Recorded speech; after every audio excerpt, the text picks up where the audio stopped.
अस्सलाम वालेकुम friends, welcome to entertainment Punch. और जी आया हूँ और आप मुझे सुन रहे हैं यहाँ on your very own channel Entertainment Punch. और आज एंटरटेनमेंट पंच पे जो रेसिपी आपके साथ शेयर करने जा रहे हैं वो है चिकन टिक्का रोल। जी हाँ, चिकन टिक्का रोल। और इसके अंदर जो है वो आप इसको जो ये रोल हैं ये आप बाज़ार के फ्रोज़न पराठों से भी बना सकते हैं, घर में भी पराठे बना सकते हैं और टॉर्टिला रैप से भी बना सकते हैं। ठीक है जी। इसके अंदर सबसे पहले आपने जो है वो जूलियन साइज़ के अंदर जो है वो चिकन की जो है वो आपने कटिंग कर लेनी है। बोनलेस चिकन भी आप ले सकते हैं, थाई पीस भी ले सकते हैं, चेस्ट पीस भी आप ले सकते हैं। मतलब it's all depend on you कि आप रोल के अंदर कौन सा चिकन जो है वो यूज़ आप करना चाह रहे हैं। ठीक है। मेरे पास थोड़ा सा मिक्स एंड मैच चिकन था, मैंने थोड़ा सा चेस्ट पीस लिया था और एक मेरे पास थाई पीस पड़ा हुआ था, मैंने वो जो है वो इसके अंदर डाला है। तो आप जो है वो अपनी ज़रूरत के अकॉर्डिंगली, अपनी सहूलत के अकॉर्डिंगली जो है वो जो चिकन उस टाइम अवेलेबल हो आप ले सकते हैं। बल्कि अगर आपके पास बोनलेस चिकन मौजूद नहीं है, अगर आपके पास बोन वाला चिकन मौजूद है तो सेम मैरिनेशन के साथ आप बोन के ऊपर कट्स लगाकर और उसको जो है वो आप पका लें और उसके बाद आप उससे जो है वो मीट जो है वो आप उसका अलग कर दें। तो मतलब इट्स नॉट कंपल्शन कि जी बोनलेस होगा, चेस्ट पीस होगा, थाई पीस होगा तो ही ये रेसिपी जो है वो बनेगी। ये कोई हार्ड एंड फास्ट रूल नहीं है, बस ये कि आपके हाथ में रेसिपी फॉलो कीजिए और आपके हाथ में आपका इंटरेस्ट होना चाहिए कुकिंग में। जितना आपका इंटरेस्ट होगा उतना ही अच्छी और मज़ेदार डिश जो है वो आपकी बनेगी। ठीक है। अच्छा जी, सारे चिकन को जो है वो जूलियन साइज़ के अंदर कटिंग कर ली है। अब हमने इसके अंदर जो है वो इसकी मैरिनेशन करेंगे। बाउल लेना है आपने, बाउल के अंदर आपने सारा जो है वो चिकन के पीसेस डालने हैं। उसके बाद आपने जो है वो जो इंग्रेडिएंट्स हैं वो आपने लेने हैं। अच्छा, ये मेरे पास फ्रोज़न थी योगर्ट, आपके पास फ्रेश योगर्ट है आप फ्रेश योगर्ट डाल दीजिए। लेकिन अगर आपके पास, मेरे पास इस टाइम फ्रेश नहीं थी, मेरे पास फ्रोज़न योगर्ट थी तो मैंने फ्रीज़ हुई हुई योगर्ट थी, मैंने वो आप डाल दी थी। ठीक है। अब इसके अंदर तमाम के तमाम जो आपने स्पाइसेस हैं वो आपके जो तमाम देसी स्पाइसेस हैं रोज़मर्रा की रूटीन के, वो स्पाइसेस आपने इसके अंदर डालने। इसमें नमक जाएगा, लाल मिर्च जाएगी, ज़ीरा पाउडर जाएगा, धनिया पाउडर जाएगा, काली मिर्च जाएगी और गरम मसाला जाएगा। ठीक है। और स्पाइसेस की जो रिक्वायरमेंट है या तादाद है वो आपने अपनी सहूलत के अकॉर्डिंगली करनी है। आपकी जो न्यू बिगनर्स हैं, जो बच्चियां किचन के अंदर काम करने जा रही हैं या रेसिपी ट्राई करने जा रही हैं, उनसे मैं ये कहूँगी कि आप स्टार्टिंग के अंदर जो है वो स्पाइसेस की क्वांटिटी जो है वो कम रखिए। क्योंकि जब आप बार बार कुकिंग करते हैं ना तो स्पाइसेस आपके हाथ पे ऑटोमेटिकली तौर पे सेट हो जाते हैं। लेकिन अगर आपने नई नई कुकिंग स्टार्ट की है, अब आपको डाउट है कि इसमें आधा डलेगा या एक डलेगा, जहाँ 1 चम्मच डलना है ना वहाँ आप आधा डालिए, उसको टेस्ट कर लीजिए और फिर उसके बाद जो है वो डालें। अब रोज़े की हालत में तो टेस्ट नहीं हो सकता है तो आप कोशिश करें कि कम डालें। उस कम को तो किसी ना किसी तरीके से इंसान मैनेज कर सकता है, मेंटेन कर सकता है।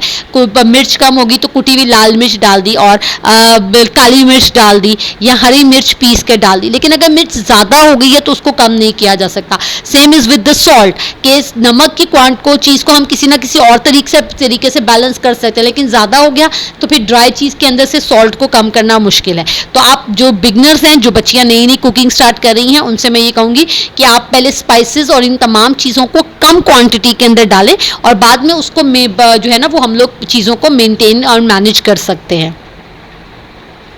अच्छा जी, ये मैंने चिकन को मैरिनेट कर दिया है। अच्छा, इसमें मैंने दही कम थी, मैंने इससे दही जो है वो 2 टेबलस्पून इसके अंदर और ऐड की थी। तो इसको अच्छे तरीके से आप सारे मसाले को मैरिनेट करके 2 आवर्स के लिए जो है वो आपने इसको मैरिनेट करके अप्रॉक्सीमेटली आपने इसमें रखना है। और फिर उसके बाद जो है वो आपने फ्राई पैन लेना है, उसके अंदर आपने थोड़ा सा ऑयल डालना है और आपने इसके अंदर चिकन डाल देना है। और चिकन के अंदर हमने मज़ीद और कोई चीज़ ऐड नहीं करनी है। ये सारे का सारा चिकन जो है ये अपने पानी में और दही के पानी के अंदर जो है ये सारे का सारा चिकन जो है ये पकेगा। ठीक है जी। अब जिस तरह मैंने आपसे कल की वीडियो में बात की थी कि हम किसी ना किसी एक टॉपिक के ऊपर जो था वो अब हम अपनी वीडियो के ऊपर बात किया करेंगे, क्योंकि इसमें चैनल का नाम एंटरटेनमेंट पंच है और लर्निंग विद एंटरटेनमेंट जो है वो मेरे चैनल का स्लोगन है। तो जहां हम कुकिंग कर रहे हैं वहां साथ साथ अवेयरनेस जो है वो देना बहुत ज़्यादा ज़रूरी है। ये आजकल एक इशू चल रहा है एक बच्ची का, दुआए ज़हरा का, उसकी किडनैपिंग का, और फिर उसके बाद जो भी मीडिया टॉक्स हुई और किसी ने कहा, उसने निकाह कर लिया, वो अपनी मर्जी से अपने विल से भागी थी, कुछ डॉक्यूमेंटेशन उसके फादर ने दिए हैं।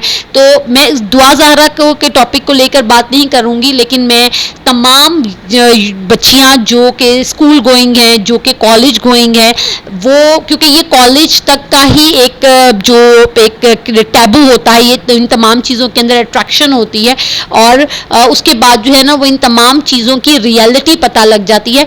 वो फैसिनेटिंग दुनिया, वो चीज़ें जो फैसिनेट कर रही होती हैं, उसकी रियलिटी के अंदर जो होता है इंसान आना शुरू कर देता है। तो वो चीज़ें जो फैसिनेट करते हैं, जी मेरा बॉयफ्रेंड होना और गिफ्ट्स देना, गिफ्ट्स लेना, डेट्स पे जाना, घूमना फिरना, ये तमाम की तमाम चीज़ें जो इंसान को बहुत ज़्यादा फैसिनेट कर रही होती हैं, तो वो आगे ग्रेजुएशन और यूनिवर्सिटी लेवल के ऊपर पता लग जाता है कि लाइफ इससे आगे बहुत कुछ है, लाइफ की रियलिटीज़ जो हैं वो इससे आगे जो है वो बहुत कुछ है।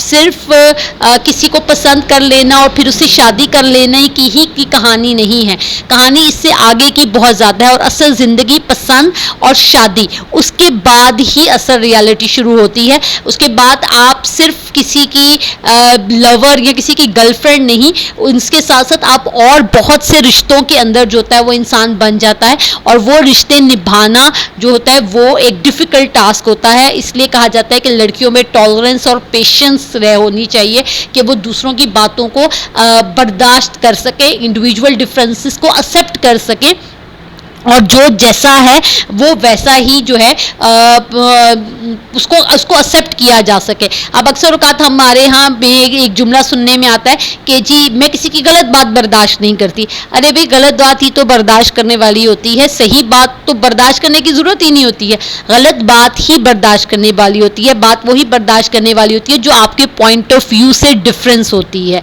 आर्गूमेंट करके नहीं अपना पॉइंट ऑफ व्यू सामने रखा जाता। तो मेरी आप तमाम बच्चों से रिक्वेस्ट है, किसी को पसंद करना बुरा नहीं है, लेकिन उसको पसंद करने के अंदर जो गलत स्टेप उठाना वो गलत है, क्योंकि आपके माँ बाप, आपकी बहन भाइयों से ज़्यादा, आपके रिलेटिव से ज़्यादा कोई आपका अजीज़ नहीं है। सबसे पहले अपने पेरेंट्स के बारे में सोचिए और कोशिश ये कीजिए कि अपने पेरेंट्स को ये राइट दीजिए कि वो आपके लिए डिसीजन ले सकें।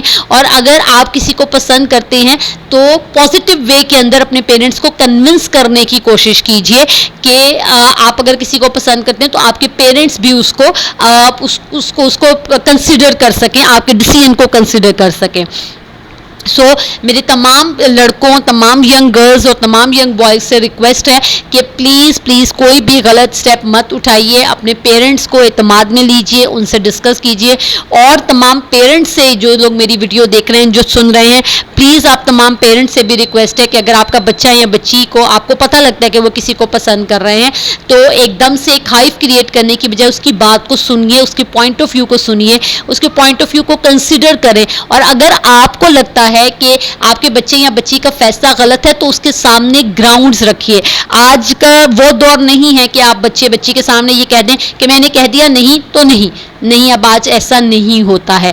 बच्चे प्रूफ्स मांगते हैं, वो पॉइंट्स मांगते हैं कि जी आप अगर उनकी बात को निगोशिएट कर रहे हैं तो क्यों कर रहे हैं।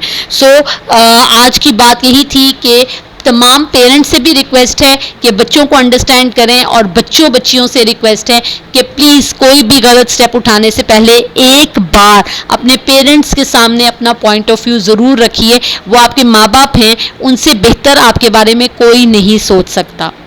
ख़ास तौर पे बच्चियों के मामले में कि बाद में एक जो डिवोर्स का लेबल लगाने से बेहतर है कि आप पहले जो भी डिसीजन ले सोच समझ के लें, क्योंकि निकाह और शादी का वक्त जो है वो रब की तरफ से एक वक्त मुकर्रर है, वो उसी वक्त के अंदर होगा और उसी के साथ होगा जिसके साथ रब ने लिख दिया है। तो अब ये इख्तियार जो है ये आप अपने पेरेंट्स के पास रहने दें, वो आपके लिए बेहतर डिसीजन ले सकते हैं। और अगर नहीं, आप उनके पेरेंट्स उनके डिसीजन से खुश नहीं हैं तो अपना पॉइंट ऑफ व्यू उनके सामने ज़रूर रखिए, लेकिन आर्गुमेंट मत कीजिए और कोई ऐसा स्टेप मत उठाइए जो आपकी और आपके पेरेंट्स की सेल्फ रिस्पेक्ट को हर्ट करेगा। वक्ती तौर के ऊपर ये जो अट्रैक्शन है, ये जब लाइफ की रिस्पॉन्सिबिलिटीज़ आपके ऊपर पड़ती हैं तो ये पूरे का पूरा जो गोल चक्कर है, ये सारे का सारी कहानी जो होती है वो उलट जाती है। चलें जी, अब रेसिपी की तरफ आते हैं दोबारा। और अभी जो था वो चिकन का और दही के पानी के अंदर जो है वो चिकन जो है वो गल चुका हुआ है, और अब हम लोग जो है वो इसके पानी को जो है वो हम लोग ड्राई करेंगे, और उसके बाद हम लोग इसके अंदर जो है वो कोयले की जो स्मेल है, कोयला जो है वो रखेंगे, और कोयले का जो टेस्ट है, जो उसका फ्लेवर है, वो हम लोग जो है वो चिकन के अंदर देंगे। और उसके बाद जो है वो हम लोग जो है वो इस रेसिपी को रैप अप करने के लिए हम लोग जो है वो जो पराठे हैं वो तैयार करेंगे। अच्छा, मैंने एक दफ़ा आपको पहले भी बताया था कि मैंने इसके अंदर जो है वो इम्तियाज़ के जो पराठे, फ्रोज़न पराठे आते हैं, वो इस्तेमाल किए हैं। आप चाहें तो कोई और पराठे भी इस्तेमाल कर सकते हैं, ज़रूरी नहीं है कि आपने इम्तियाज़ के, आप डॉन के भी इस्तेमाल कर सकते हैं, बनीज़ के भी आते हैं, डॉन वालों के भी आ रहे हैं, सबरूसों के भी आ रहे हैं, तो आप कोई से भी यूज़ कर सकते हैं। It's not a big deal. अच्छा, ये मैंने कोयले का एक छोटा सा पीस लिया है। अब मैं अलग से चूल्हा जलाने की बजाय वहीं जिस चूल्हे पे चिकन तैयार होना उसी चूल्हे के ऊपर मैं जो है वो रख दूंगी। जितनी देर में चिकन तैयार होगा उतनी देर में हमारा कोयला भी जो है वो रेडी हो जाएगा। अच्छा जी, इसके अंदर आप टोर्टिला रैप्स भी ले सकते हैं, और इवन डेट अगर आप बाजार के पराठे नहीं लेना चाहते, आप टोर्टिला रैप्स नहीं लेना चाहते, तो आप घर में रोटी में बनाकर जो है वो आप ये रोल जो है वो इस्तेमाल कर सकते हैं। तो मतलब मैंने जैसा रेसिपी के स्टार्ट के अंदर आपसे कहा था कि बस आपके हाथ में टेस्ट होना चाहिए, इंटरेस्ट होना चाहिए अपने प्यारों के लिए। प्यार से कुछ भी बनाएंगे उसमें ऑटोमेटिकली टेस्ट आएगा। तो उसके लिए कोई भी हार्ड एंड फास्ट रूल नहीं होता जी, अगर ये नहीं होगा तो रेसिपी नहीं बनेगी। अब जिस तरह ये मैंने इसके अंदर बाजार के मसालों की अभी आपके जो रूटीन के घर के स्पाइसेस हैं उसकी मैरिनेशन की है। अगर आपने नहीं उसकी मैरिनेशन करनी है, आप दही लीजिए और 1 टेबलस्पून भर के तिक्के मसाले का डालिए आपके, और लेमन डाल दें, आपकी मैरिनेशन हो जाएगी। ठीक है जी।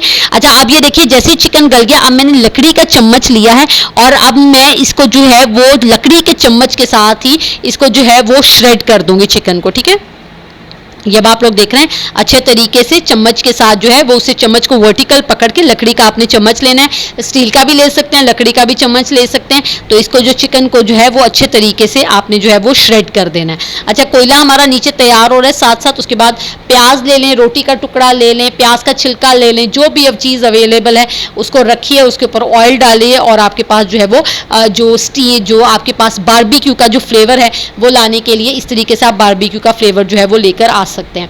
अच्छा, यहाँ भी आप वीडियो में देखेंगे मेरे से यहाँ थोड़ी सी मिस्टेक हो गई थी फ्राई पैन को कवर करने के अंदर। तो आपने कोशिश करनी है कि आप इसे एक प्रॉपर एयर टाइट लिड के साथ जो है वो कवर करें, ताकि जो इसकी स्टीम है, जो इसका धुआं है, वो बाहर ना आए। अच्छे तरीके से आपने लकड़ी के चम्मच के साथ सारे के सारे चिकन को जो है वो आपने श्रेड कर लेना है, और फिर उसके बाद आपने कोयला लेना है। मैंने इसमें प्याज का छिलका लिया था, आप बंद गोभी का फूल गोभी, जो आपकी बंद गोभी है उसका छिलका ले सकते हैं आप इसके अंदर।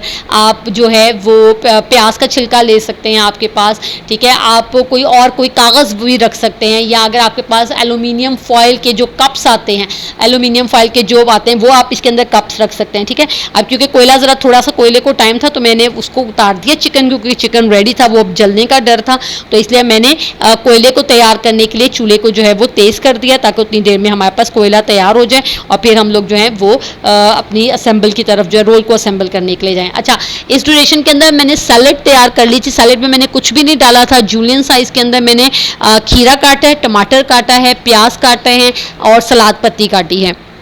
सलाद पत्ती को आपने छुरी से नहीं काटना, उसके पत्ते अलग करके धोकर आपने उसके हाथ से उसको जो है वो छोटा छोटा आपने काटना है, वरना उसके अंदर जो है वो कसैलापन आ जाता है। जो सलाद पत्ती है it's a rich source of iron, तो जब आप इसके ऊपर छुरी लगाते हैं तो वो फौरन जो है वो उसका कलर जो होता है वो चेंज हो जाता है। जो लोग एनेमिक हैं, जिन लोगों को अनीमिया का प्रॉब्लम है, ब्लड लेवल जो है, HB लेवल जो है वो अप एंड डाउन होता है, वो ज़रूर खाया करें सलाद पत्ती सैलेड में डाल के।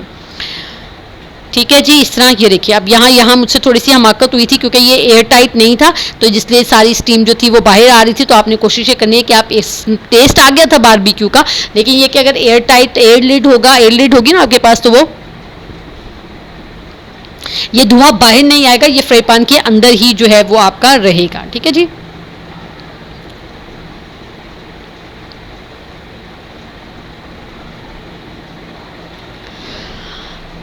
चलिए जी, अब इसके अंदर हम लोग जो है वो फ्रोज़न पराठे लेंगे। जैसा मैंने आपको बताया कि मैं इम्तियाज़ के आते हैं पराठे, 50 पराठों का जो है वो पैक आता है, उनका एक फैमिली पैक आता है। वो आप रमज़ान के स्टार्ट के अंदर ले आएँ और वो पूरा रमज़ान जो है 4 लोगों की जो फैमिली है उसके लिए वो बड़ा डिसेंट रहता है। मतलब अगर आप वो इस सेंस के अंदर कि अगर आप अफ्तारी में खाली इस्तेमाल कर रहे हैं, अगर आप जो है वो सहरी में भी इसको यूज़ कर रहे हैं तो फिर आपको बाज़ार से और लेने पड़ेंगे। लेकिन फैमिली पैक जो है वो 4 लोगों की फैमिली में जो है ये पराठे जो हैं ये बड़े अच्छे जो हैं वो रहते हैं। और स्पेशली इसके अंदर बहुत ज़्यादा ऑयल नहीं है, ये हैवी नहीं है। डॉन बनीज के जो पराठे हैं वो उसके अंदर ऑयल बहुत ज़्यादा और वो हैवी हैं। ये बिल्कुल जो है वो लाइट वेट से हैं, तो ये बड़े अच्छे रहते हैं और इसकी प्राइस भी बाकी पराठों के मुकाबले में जो है वो काफ़ी रीज़नेबल है। ठीक है जी। इसके बाद अब आपने बड़ा चम्मच लेकर इसको प्रेस करते जाना है और जितना आप इसको अच्छे तरीके से प्रेस करके इक्वली इसको हीट अप करेंगे ना, उतनी ही ज़्यादा जो इसकी परतें हैं ना वो खुल के पता लगेगा कि आपको ये वाकई ही जो है ना वो जिसे आप वर्की पराठा कहते हैं वो है आपके पास। लेकिन उसका तरीका ये कि खाली अगर आप इसे चूल्हे पर पड़ा रहने देंगे, मतलब पड़ा हुआ ये पक रहा है, तो फिर नहीं ये इसकी परतें खुल के सामने आएंगी। इसको आपको हर तरफ से दबाना, प्रेस करना पड़ेगा और फिर इसके बाद आप देखिएगा कि कितने अच्छे तरीके से इस तरह जिस तरह आप देख रहे हैं चम्मच के साथ, ये इस तरह अगर आप इसे प्रेस करेंगे ना तो ये बड़े अच्छे तरीके से इसकी तमाम परतें जो हैं वो खुल के आपके सामने आएंगी।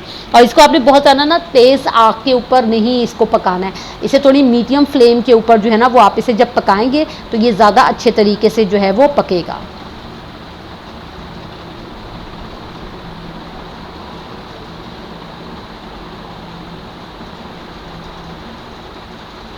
दूसरी तरफ मैंने फ्राइज़ रखे हुए हैं पकने के लिए, जो कि हम लोग इसके साथ रोल के साथ सर्व करेंगे।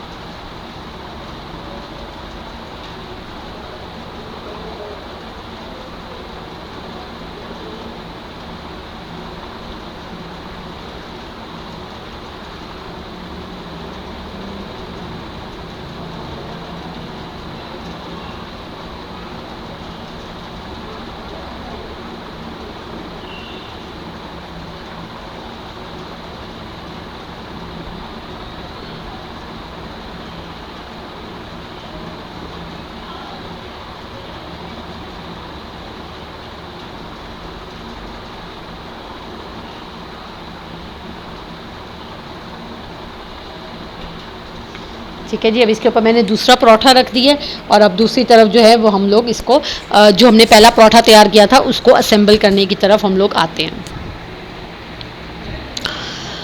लीजिए जी, ये पराठा रेडी है। सबसे पहले हम लोग इसके ऊपर सिंपल केचप लगाएंगे। अच्छा, मैंने इसके अंदर ना म्यूनीस इस्तेमाल नहीं किया है। अगर तो आप म्यूनीस इस्तेमाल करना चाहते हैं तो आप बनाएंगे टिपिकली ना देसी स्टाइल पराठा है।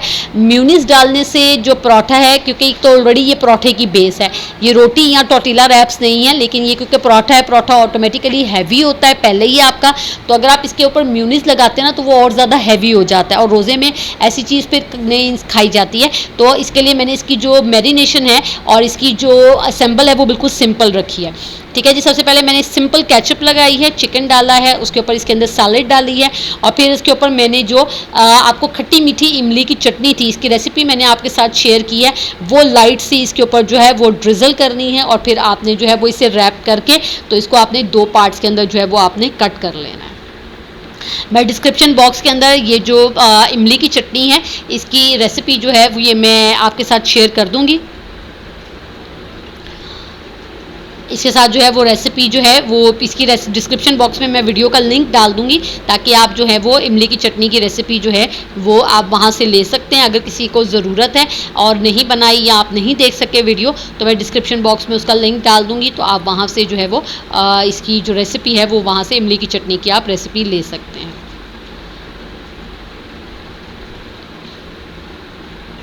ठीक है जी। इस तरीके से इसे 2 पार्ट्स के अंदर डिवाइड कर लें और ये आपके पास अंदर से ये शेप आएगी इसकी। ठीक है जी। चिकन पराठा रोल जो है वो आपके पास रेडी है। ये चीज़ ठीक है जी। डिफरेंट लाइट के डिफरेंट व्यूज़ में मैंने आपको दिखाती हैं कि किस तरीके से अब हम इसकी प्लेटिंग करेंगे। सिंपल सी मैंने इसकी प्लेटिंग की थी। जो फ्राइज़ हैं वो मैंने सेंटर के अंदर रखे थे, साइड पे मैंने रोल थे और सैलेड थी। प्लेटिंग जो है वो अच्छी होनी चाहिए। और आई होप आपको वीडियो अच्छी लगी होगी। मुझे मेरी फैमिली को दुआओं में याद रखिए। एंटरटेनमेंट पंच को सब्सक्राइब करना मत भूलिए। नेक्स्ट वीडियो तक के लिए